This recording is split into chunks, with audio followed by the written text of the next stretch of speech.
Hello students, ये 10 chapter है 12th class का सदिश बीजगणित।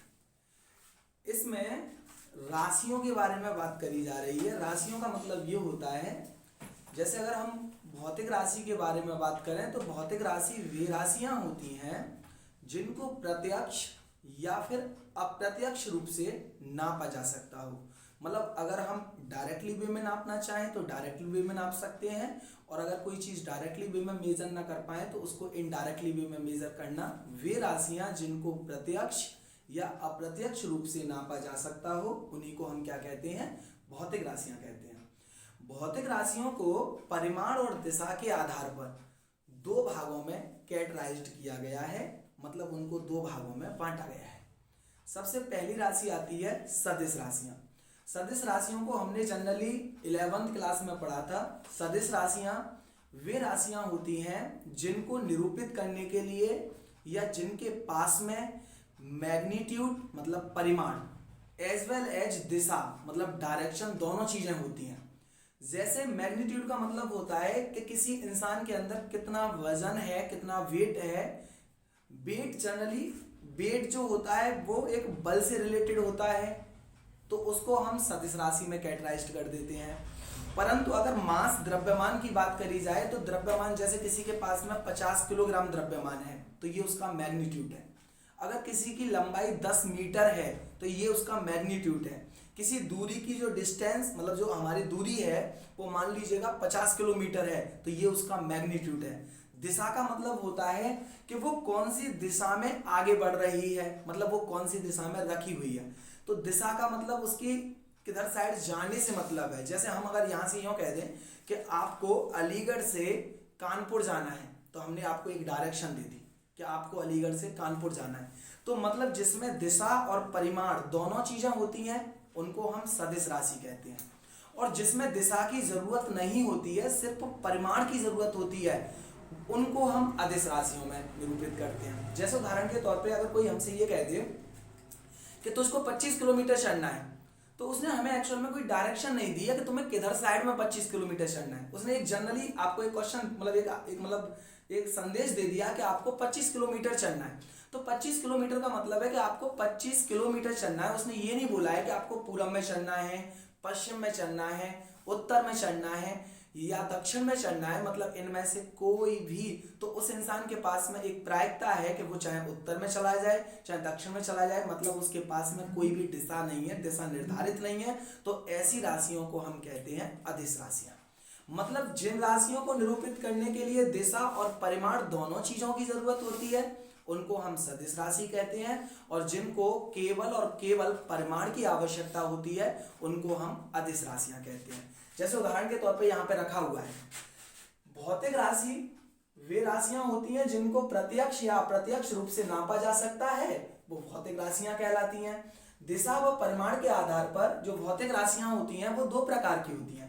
पहली सदिश राशियां, वे राशियां जिनमें दिशा और परिमाण दोनों होते हैं सदिश राशियां कहलाती हैं। जैसे बल की अगर बात करें, जैसे किसी ने कहा कि इस कुर्सी को आपको धक्का देकर या उसको खींचकर एक दिशा में लाना है, मतलब आप अगर उसको धक्का दोगे तो उसकी भी एक दिशा होगी, कहीं ना कहीं वो जाएगी, चल के आगे बढ़ेगी, तो उसमें एक दिशा होगी, या आप उसको खींचोगे तो भी वो एक दिशा में आ रही होगी।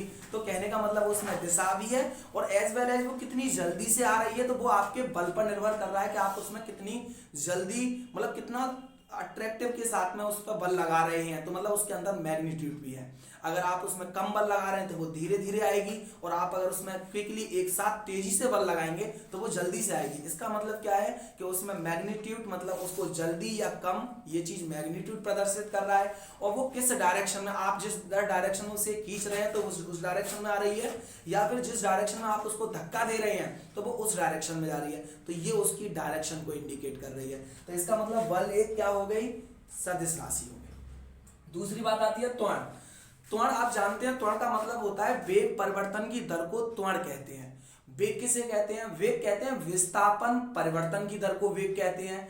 अब तुम कहोगे विस्थापन क्या होता है? तो विस्थापन का मतलब होता है विस्थापन और दूरी दोनों जस्ट लाइक सेम सेम होती हैं, परंतु उनमें अंतर होता है कि एक सदिश राशि होती है और एक अदिश राशि होती है। जैसे दूरी की बात करें तो हम किसी से कहते हैं, जैसे सत्यम यहां से सिकंदरा जा रहा है, तो इसका मतलब उसके अंदर सिकंदरा की दूरी यहां से मान लीजिए 25 किलोमीटर है, लेकिन सत्यम के अंदर एक डायरेक्शन है कि वो यहां से सिकंदरा जाएगा तो वो एक डायरेक्शन में जाएगा। तो इसका मतलब अगर हम किसी दूरी को एक निर्धारित डायरेक्शन में चलते हैं तो वो विस्थापन कहलाता है हमारा। विस्थापन का मतलब होता है किसी प्रारंभिक बिंदु से अंतिम बिंदु तक की चली गई दूरी विस्थापन कहलाती है। हम उदाहरण के सहित उसे समझ सकते हैं। जैसे उदाहरण के तौर पे यहां से हमारे पास में ये एक ए बिंदु है और ये हमारा एक बी बिंदु है। तो अब अगर रास्ता इसके एक तो ये है और एक रास्ता आप ऐसे करके ऐसे करके ऐसे करके और ऐसे भी बी बिंदु पे आ सकते हैं। तो उदाहरण अगर हमसे यहां से जाने के लिए बोला जाए तो हम बी बिंदु पर पहुंचने के लिए दो रास्तों में से किसी एक रास्ते को अपना सकते हैं। तो अगर आपने ए से बी जाने के लिए ये रास्ता अपनाया है तो इसमें एक डायरेक्शन है, मान लीजिएगा ये 5 किलोमीटर है, इसमें एक डायरेक्शन भी है कि ए से बी आप ऐसे जाओगे और इसमें कभी तो इधर साइड चलना पड़ रहा है, कभी आपको इधर साइड चलना पड़ रहा है, कभी आपको इधर साइड चलना पड़ रहा है, तब बी पे पहुंच रहे हैं। तो इसमें मान लो 5 ये है, 5 ये है, 5 ये है, 5 ये है, तो 5 और 5 10 और 5 15 और 5 20। मतलब आपकी एक दिशा निर्धारित नहीं है, कभी आप ऐसे चल रहे हैं, कभी आप ऐसे चल रहे हैं, कभी ऐसे चल रहे हैं, कभी ऐसे चल रहे हैं। तो इसका मतलब 20 जो है वो इसकी दूरी हो गई। लेकिन अगर आप ए बिंदु से बी बिंदु पर जाएंगे तो आपको एक डायरेक्शन है, इसका मतलब उसमें मैग्नीट्यूड 5 किलोमीटर भी है और एज वेल एज उसकी एक दिशा भी है निर्धारित। तो इसका मतलब ये चीज आपकी विस्थापन कहलाती है। मतलब अगर हमारे पास में दो बिंदु हैं तो प्रारंभिक बिंदु से अंतिम बिंदु की कम से कम न्यूनतम, मतलब न्यूनतम जिसे बोलते हैं कम से कम दूरी विस्थापन कहलाती है। और टोटल दूरी आप किधर से आ रहे हैं, कोई डायरेक्शन ना हो जिसमें, तो उसको हम विस्थापन कहते हैं। कभी कभी क्या होता है कि दूरी और विस्थापन एक भी हो सकते हैं, ऐसा जरूरी नहीं है कि वो एक ना हो। जैसे मान लीजिएगा ए और बी, अब यहाँ पर एक डायरेक्शन है और ये 5 किलोमीटर है, तो इसका मतलब डायरेक्शन मतलब दूरी भी 5 किलोमीटर निकलेगी इसकी, क्योंकि मैक्सिमम दूरी और कोई रास्ता ही नहीं है, और विस्थापन भी इसका 5 किलोमीटर है। मतलब विस्थापन का मतलब आपको सिंपल से समझना है, विस्थापन न्यूनतम दूरी होती है। मतलब न्यूनतम दूरी का मतलब ये होता है कि जैसे प्रारंभिक बिंदु से अंतिम बिंदु तक आप चल रहे हैं तो उसकी न्यूनतम दूरी ही विस्थापन कहलाती है। अगर समय के साथ साथ उसमें कितना परिवर्तन हो रहा है तो वो वेग कहलाता है। जैसे वेग बराबर होता है विस्थापन अपॉन समय। विस्थापन अपॉन समय, विस्थापन एक डायरेक्शन वाला है, इसका मतलब वेग भी एक सदिश राशि है।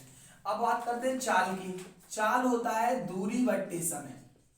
यहां पर दूरी जो है वो एक अदिश राशि है, इसीलिए चाल भी एक अदिश राशि है। तो आप यहां से समझ गए कि बल सदिश राशि है और विस्थापन परिवर्तन की दर ही, मतलब जो वेग परिवर्तन की दर है वही हमारी विस्थापन कहलाती है। तो इसका मतलब वेग परिवर्तन की जो दर है वही हमारी त्वरण कहलाती है। तो इसका मतलब त्वरण जो भी है वो भी एक सदिश राशि है। अब बात आती है वेग की। वेग आपकी सदिश राशि है, पहले आपने मतलब एक्सप्लेन कर दिया उस चीज को। विस्थापन आपकी सदिश राशि है, वो पहले ही आपने एक्सप्लेन कर दिया है। तो मतलब ये सारी की सारी सदिश राशियां कहलाती हैं। और भी बहुत सारी सदिश राशियां होती हैं। अब आती है बात अदिश राशि की। तो वे राशियां जिनमें केवल परिमाण होता है, दिशा नहीं होती है, उनको हम अदिश राशियां कहते हैं। जैसे दूरी, दूरी मतलब एक दिशा नहीं है, जैसे आपने यहाँ पर एक एग्जांपल भी लिया था, इसमें कोई दिशा निर्धारित नहीं है, तो ये एक दूरी है। अब बात आती है कोण। कोण मतलब अगर आपसे किसी ने कह दिया 40 अंश का कोण बनाना है, तो इसका मतलब उसकी कोई डायरेक्शन नहीं है, आप जहां पर भी खींचना चाहें उधर डायरेक्शन में खींच सकते हैं। तो इसका मतलब कोण एक अदिश राशि है। चाल, चाल मतलब चाल बराबर होता है दूरी बट्टे समय। दूरी जो होती है वो एक अदिश राशि होती है, तो इसका मतलब चाल भी हमारे पास में क्या है, एक अदिश राशि है। बात आती है आवेश। आवेश मतलब किसी के पास में कितना आवेश है। तो किसी ने कह दिया इलेक्ट्रॉन के पास में 1.6 × 10⁻⁻19 कूलम आवेश होता है, तो इसका मतलब उसके पास में भी एक दिशा नहीं होती है, तो वो भी एक अदिश राशि होती है। समय, समय की कोई दिशा नहीं, तो इसका मतलब समय भी एक अदिश राशि। शक्ति, शक्ति किसके अंदर, मतलब अब हमने कह दिया कि उसके अंदर 50 वाट की शक्ति है, तो इसका मतलब उसकी कोई डायरेक्शन थोड़ी नहीं है, तो इसका मतलब शक्ति भी एक हमारी अदिश राशि होती है। आगे बात करते हैं, जैसे जैसे मतलब सदिश और अदिश राशि, आपको मुझे पूरा विश्वास है कि आपको ये चीज समझ में आई होगी कि भौतिक राशियां वे राशियां होती हैं जिनको प्रत्यक्ष या अप्रत्यक्ष रूप से मेजर किया जा सकता है, उसको हम भौतिक राशियां कहते हैं। सदिश राशियां वे राशियां होती हैं जिनमें मैग्नीट्यूड और डायरेक्शन मतलब परिमाण और दिशा दोनों चीजें होती हैं, उनको हम सदिश राशियां कहते हैं। अदिश राशियां मतलब जिसमें सिर्फ परिमाण होता है, दिशा नहीं होती है, उसको हम अदिश राशियां कहते हैं। अब बात आती है कि सदिश राशियों को आगे भी वर्गीकृत किया गया है। तो सदिश राशियों को जैसे फॉर एग्जांपल तुम्हारे चैप्टर से लिंक है, जैसे सदिश राशियों को आपको वर्गीकृत किया गया है सह आदिम सदिश, संरेख सदिश, समान सदिश, शून्य सदिश, असमान सदिश, उनको हम अभी आपको आगे समझाने वाले हैं। यहाँ पर सदिश राशियों के प्रकार की बात चल रही थी। सदिश राशियों के प्रकार देखो, सदिश राशियों को अन्य भागों में वर्गीकृत किया गया है, जैसे सह आदिम सदिश। सह आदिम सदिश का मतलब क्या होता है, वे सदिश राशियां जो एक ही बिंदु से प्रारंभ होती हैं, उन्हीं को हम कहते हैं सह आदिम सदिश। जैसे उदाहरण के तौर पर मैंने एक यहाँ पर डायग्राम बनाया है और इस डायग्राम में आप देख पा रहे हैं कि सह आदिम सदिश का मतलब होता है अगर इस पॉइंट पर पहुंचो आप, तो इस पॉइंट पर बी शुरू हो रहा है लेकिन और कोई राशि सब शुरू नहीं हो रही है, और इस पॉइंट पर पहुंच रहे हो तो इससे सी मतलब जो हमारे पास में सदिश है वो इधर साइड जा रहा है, लेकिन और राशियां यहाँ से शुरू नहीं हो रही हैं। परंतु आप जैसे ही इस बिंदु पर पहुंचते हो तो आप देख पा रहे हो कि इसी बिंदु से ए शुरू हो रही है और इसी बिंदु से डी शुरू हो रही है। अगर दोनों राशियां एक ही बिंदु से शुरू होती हैं तो उन दोनों राशियों को हम कहते हैं सह आदिम सदिश। जैसे उदाहरण के तौर पे यहाँ पर सह आदिम सदिश की डेफिनेशन मैंने लिखी है, वे सदिश राशियां जिनका प्रारंभिक बिंदु एक ही होता है सह आदिम सदिश कहलाती हैं। इसका मतलब यहाँ चित्र में अगर हम देख पा रहे हैं कि ए और डी जो दोनों राशियां हैं वो इसी बिंदु से शुरू हो रही हैं, इसका मतलब सह आदिम सदिश में ए व डी जो राशियां हैं वो सह आदिम सदिश है। जो सदिश राशियां ए और डी हैं वो दोनों सह आदिम हैं क्योंकि वो एक ही बिंदु से शुरू हो रही हैं। बात करते हैं समान सदिश की। समान सदिश का मतलब होता है जिनके परिमाण और दिशा दोनों एक ही होते हैं, उन्हीं को हम समान सदिश कहते हैं। जैसे अगर इसमें अगर परिमाण की बात करी जाए तो लंबाई, तो देखो लंबाई आपकी ए की भी वही है और लंबाई आपकी सी की भी वही है, लंबाई आपकी बी की भी वही है तो लंबाई आपकी डी की भी वही है, परंतु ए की डायरेक्शन इधर साइड है और सी की डायरेक्शन इधर साइड है, तो ये समान सदिश नहीं है क्योंकि इनकी डायरेक्शन अलग अलग है। लेकिन अगर बात करें डी की और वी की तो दोनों की दिशा इधर है, इसकी भी इधर है और इसकी भी इधर है, एज वेल एज इसकी भी लंबाई उतनी है और इसकी भी लंबाई उतनी है। तो समान सदिश का मतलब होता है परिमाण में भी ये दोनों बराबर और दिशा भी एक जैसी, तो इन्हीं सदिशों को हम कहते हैं समान सदिश। तो आप ये कह सकते हैं चित्र में जो समान सदिश हैं वो है बी व डी। आगे बात करते हैं संरेखीय सदिश। संरेखीय सदिश का मतलब क्या होता है कि अगर हमारे पास में कोई रेखा है और उन रेखाओं के समांतर दो सदिश चल रही हैं, मतलब बराबर अंतर के साथ में, हर बिंदु की मतलब उनके दोनों के बीच में जो दूरियां हैं, जैसे ट्रेन की दो पटरियां समांतर क्रम से चलती रहती हैं, तो उन्हीं को हम कह सकते हैं कि वो संरेखीय सदिश हैं। जैसे उदाहरण के तौर पर अगर यहाँ चित्र में देखा जाए तो संरेखीय सदिश का मतलब होता है जैसे ये एक रेखा है और इसके समांतर कौन सी रेखा चल रही है, एक तो ए चल रही है और एक सी चल रही है, तो ये दोनों आपस में संरेखीय सदिश हैं। अगर हम बात करें इन दोनों रेखाओं की तो ये दोनों एक रेखा मान लीजिएगा और इसके समांतर BB है और इसके समांतर DB है, तो आप ये कह सकते हैं कि B और D दोनों समरेखीय सदिश हैं। समांतर का मतलब होता है हर यहाँ की भी दूरी बराबर, यहाँ की भी दूरी बराबर, यहाँ की भी दूरी बराबर। कहने का मतलब इस रेखा की हर जगह दूरी बराबर है, मतलब इसी रेखा से यहाँ और यहाँ दोनों दूरियां बराबर हैं, तो दोनों ये वाली और ये वाली जो सदिश हैं वो संरेखीय सदिश कहलाएंगे। और अगर इसकी बात करें तो इससे अगर देखें तो A की और C की दूरी हर जगह बराबर है, तो A और C दोनों सदिश संरेखीय सदिश कहलाएंगे। तो आप ये कह सकते हैं यहाँ B और D एक दूसरे में संरेखीय सदिश हैं क्योंकि वो इनके साथ में बराबर दूरी पर है। और अगर बात करी जाए तो ए और सी एक दूसरे में समरेखीय सदिश, तो ये दोनों सदिश समरेखीय हैं। अब बात आती है असमान सदिश की। तो असमान सदिश का मतलब ये होता है वे राशियां या वे सदिश जिनकी जो दिशाएं हैं वो अलग अलग होती हैं, मतलब विपरीत होती हैं, उनको हम कहते हैं असमान सदिश। जैसे सी की दिशा इधर और ए की दिशा इधर, तो इसका मतलब सी और ए जो है वो असमान सदिश है, मतलब दोनों की दिशाएं अलग अलग है, तो इसका मतलब वो असमान सदिश है। तो यहां तक हम आपसे कह रहे हैं कि ये इसका बेस है। मतलब अगर आप 10.1 एक्सरसाइज को या 10.2 एक्सरसाइज को आप करोगे आगे, तो आपको इन चीज़ों को जानना बहुत ही ज़्यादा महत्वपूर्ण होगा। इनके बिना आप आगे एक्सरसाइज जब शुरू करेंगे तो आपको, अगर इनको नहीं पढ़ोगे तो वो एक्सरसाइज आपके किसी भी मतलब की नहीं है, वो आपको बिल्कुल भी समझ में नहीं आएंगे। इसीलिए आपको ये बेस बहुत मजबूती के साथ में समझते हुए करना था, और वो मैंने आपको करा दिया। अब एक्सरसाइज पर चलते हैं, मतलब एक्सरसाइज का पहला सवाल लेते हैं और उसको बारीकी से समझते हैं। मुझे पूरा विश्वास है कि आप मेरा साथ दोगे और आप मेरे साथ में अच्छी तरह से पढ़ोगे। तो आगे एक्सरसाइज का पहला चैप्टर मतलब 10.1 का पहला सवाल शुरुआत करते हैं। तो सवाल उतारते हैं। देखो 10.1 एक्सरसाइज पहला सवाल क्या कह रहा है, आराम से पढ़िएगा। पहला सवाल कह रहा है उत्तर से 30 अंश पूरब में, मतलब शुरुआत में कह रहा है वो उत्तर से, तो तुमको मेन डायरेक्शन उत्तर पर ध्यान रखना है। उत्तर मतलब अगर जनरली हम सूरज की तरफ खड़े हो जाएं तो सूरज वाली दिशा हमारे पास में पूरब होती है, और हमारी जो पीठ होती है उधर साइड में पश्चिम होता है, और जो लेफ्ट हैंड पे होता है वो उत्तर होता है, और इधर साइड में होता है वो दक्षिण होता है। तो हम पहले उत्तर की बात करें तो उत्तर हमारे पास में हमने ऊपर वाला उत्तर मान लिया, तो उत्तर ये हो गया। अब मान लीजिएगा उत्तर इधर साइड है, तो उत्तर के इधर साइड में पूरब होगा, तो कहने का मतलब पूरब की दिशा ये होगी पूरब, और इधर पूरब के विपरीत जो दिशा होती है वो पश्चिम, तो ये हो जाएगा पश्चिम, और उत्तर के जस्ट नीचे वाला दक्षिण, तो ये हो जाएगा दक्षिण।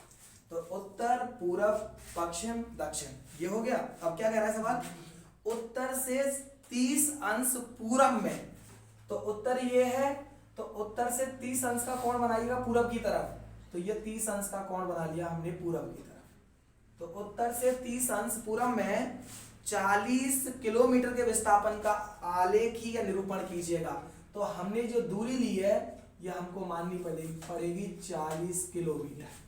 और आप यहाँ पर अगर पैमाने का मतलब अगर कोई भी पैमाने के हिसाब से बना रहे हैं, स्केल की सहायता से बना रहे हैं, तो आप एक इकाई बराबर मान लेना 10 किलोमीटर, तो 4 इकाई इस पर निरूपित कर देना। और नहीं तो अगर जैसे आपके पास में ये 1 2 3 4 ऐसे करके, तो एक इकाई बराबर 10 किलोमीटर, 40 इकाई है तो 4 पॉइंट आ जाएंगे, 4 इकाई के लिए 40 किलोमीटर हो जाएगा। तो ये हमारे पास में पहला क्वेश्चन कंप्लीट। मतलब उत्तर से 30 अंश पूरब में, तो 30 अंश पूरब की तरफ चलिएगा तो ये पूरब, और जो हम रेखा खींच रहे हैं ये हमारा 40 किलोमीटर, मतलब ये परिमाण को दर्शाएगा। तो उत्तर से पूरब में 30 अंश पर 40 किलोमीटर, तो ये आलेखीय निरूपण हो गया। दूसरा वाला क्वेश्चन क्या कह रहा है हमारे पास में, दूसरा वाला क्वेश्चन कह रहा है निम्नलिखित मापों को अदिश एवं सदिश के रूप में श्रेणीबद्ध कीजिएगा। मतलब हमको ये पहचान करनी है कि इनमें से कौन सी अदिश राशियां हैं और कौन सी सदिश राशियां हैं। पहला वाला, सबसे पहले हमें ये मालूम होना चाहिए, अदिश और सदिश राशियां पहचान करने के लिए हमें ये भी मालूम होना चाहिए कि किस भौतिक राशि का मात्रक क्या होता है। तो देखो पहला वाला कह रहा है, यहां पर आप लिख सकते हैं अदिश और यहां पर लिख सकते हैं सदिश। मतलब बहुत सारी भौतिक राशियां दे रखी हैं, उनमें से तुम्हें सदिश और अदिश की पहचान करनी है। पहला कह रहा है 40 किलोग्राम, तो इसका मतलब 40 किलोग्राम की अगर बात करें तो 40 किलोग्राम द्रव्यमान को कहते हैं। द्रव्यमान में दिशा नहीं होती है, और जिसमें दिशा नहीं होती है उसको हम अदिश राशि कहते हैं। तो पहली अदिश राशि आ गई 10 किलोग्राम, मतलब ये द्रव्यमान है, तो तो ये अदिश राशि। आगे 2 मीटर उत्तर पश्चिम, तो मतलब आपके पास में उत्तर पश्चिम मतलब एक दिशा दे दी, उत्तर ये हमारे पास में इसी से देख लीजिएगा उत्तर और पश्चिम, तो इन दोनों के बीच में एक दिशा दे रहा है कि 2 मीटर उत्तर पश्चिम मतलब इसके बीच में 2 मीटर दूरी, तो मतलब एक डायरेक्शन है हमारे पास में। तो इसका मतलब जब हमारे पास में दिशा होती है और परिमाण दोनों चीजें होती हैं तो उसको सदिश राशि कहते हैं। तो ये हो जाएगा 2 मीटर उत्तर पश्चिम, तो इसका मतलब ये एक सदिश राशि हो गई।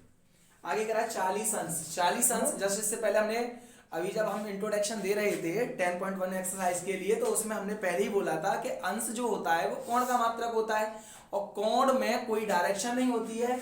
इसका मतलब ये 40 अंश आपकी हो गई अदिश राशि। यहाँ तक तो आपको कोई दिक्कत मुझे महसूस मतलब मालूम भी नहीं है कि आपको कोई दिक्कत होगी, मतलब मैं ये कह सकता हूँ कि आपको कोई दिक्कत ना हो। देखो आगे कह रहा है 40 वॉट।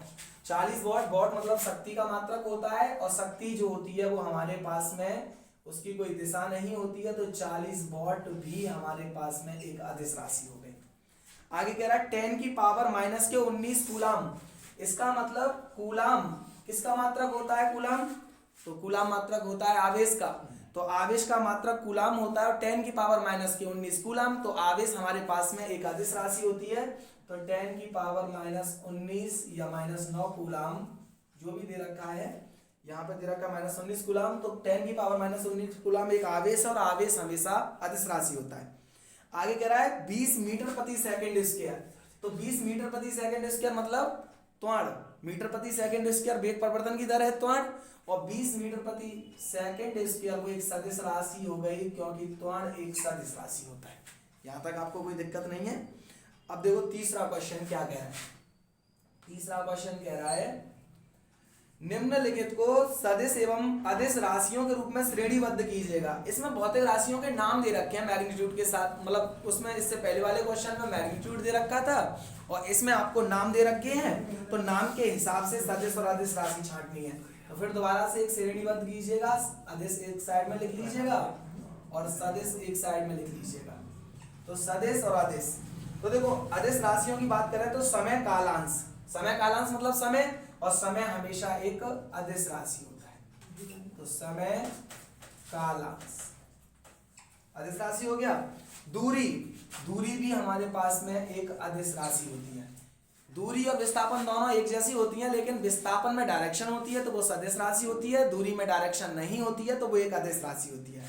बल, बल हमेशा मैंने इससे पहले बोल दिया था आपको कि बल क्या होता है, एक सदिश राशि होती है, क्योंकि जब हम किसी भी टेबल को या कुर्सी को बल लगाकर एक तरफ खींचते हैं या धक्का देते हैं तो वो एक डायरेक्शन के साथ में आगे बढ़ता है, तो इसका मतलब वो एक सदिश राशि है।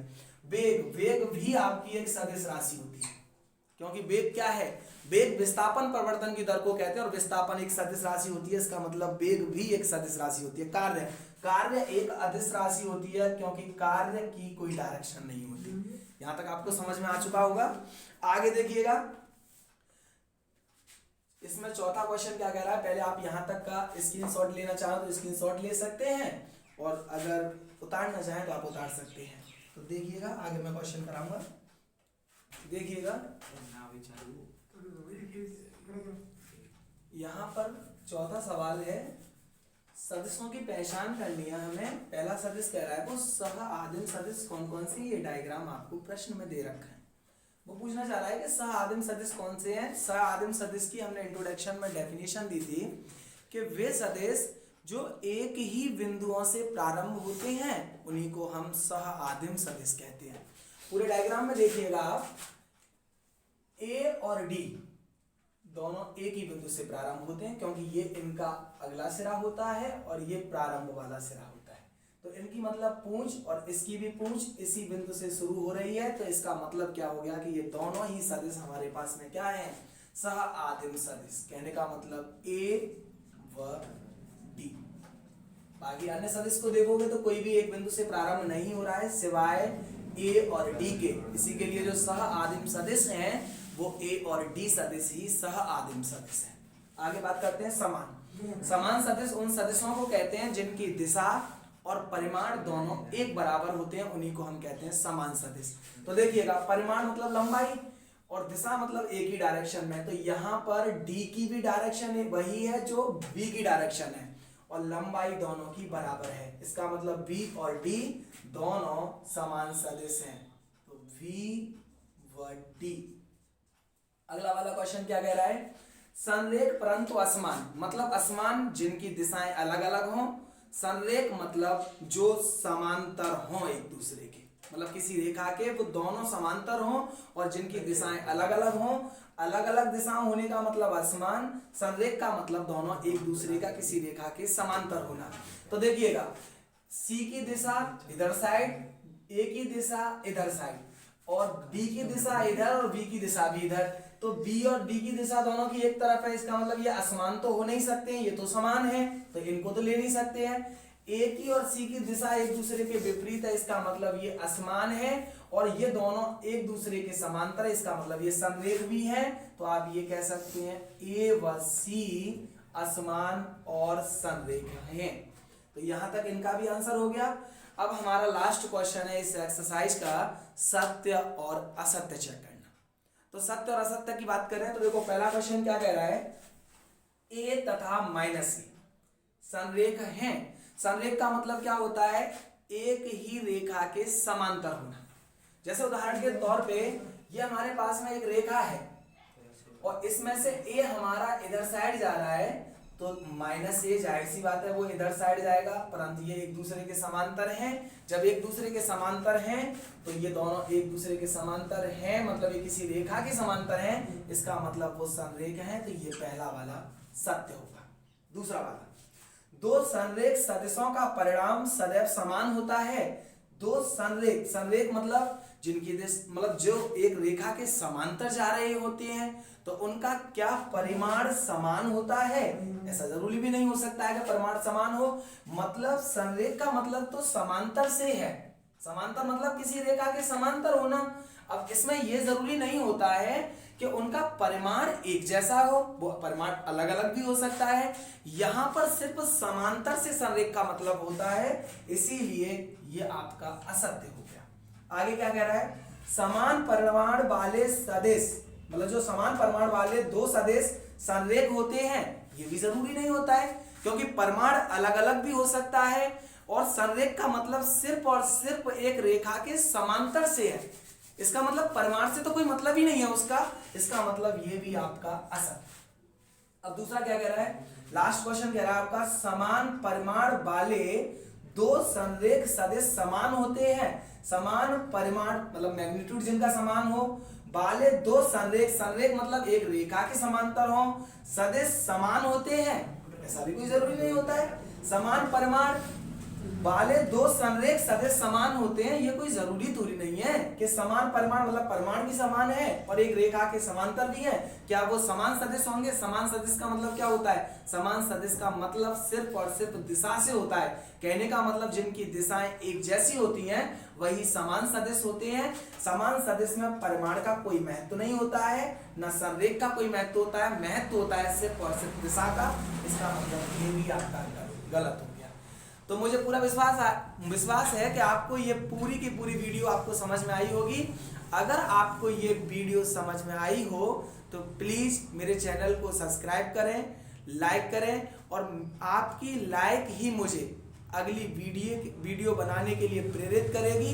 यही आपका प्यार मुझे आगे मेरे मनोबल को बढ़ाएगा। तो थैंक यू फॉर वॉचिंग।